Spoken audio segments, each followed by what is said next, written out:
Dunia n'a mun bɛɛ sigilen don jumadon Ameriki jamanakuntigi Joe Biden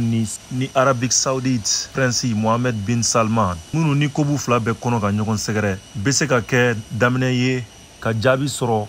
fan fila bɛɛ ka jateminɛw na petroli sɔrɔliko ani a sɔrɔlibaliya duniya mun kɔnɔna na mun kuma bɛna kɛ sen kan. Jamanakuntigi Biden y'a sinsiya ka fɔ ale mun ye politiki jɛkulu demokratiw ka jamanakuntigi ye fanga la y'a la yira k'a fɔ ko Arabi Saudite ka hakɛw kan ka ta ba la ani ka laɲini k'u fɛ walasa ka mɔgɔninfinya hakɛw tɔbɔtɔ. Mun n'a ye kuma laseli dɔ kɛ a ɲiningalen sen fɛ alamisa don n'a y'a yira k'a fɔ ko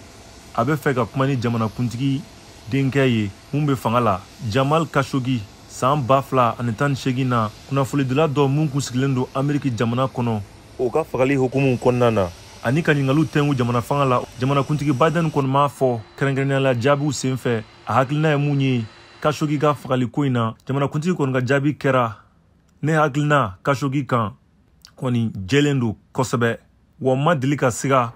mɔgɔninfinya hakɛw tabɔtɔli kuma fɔli la yɔrɔ si. Jamanakuntigi Joe Biden ye mun fɔ nka ne bɛ ka taa Arabi Saudite jamana kan kun dɔ de la kun mun ka bon kosɛbɛ kun mun bɛ Ameriki jamana ka nafasɔrɔ siraw ɲinini kɔnɔna na mun ni waleya kolon bɛ ka k'a la an bɛ k'an sen bɔli mun kɛ a waleyaw la an bɛ k'an yɔrɔ ma jɛnya waleya minnu na anw ka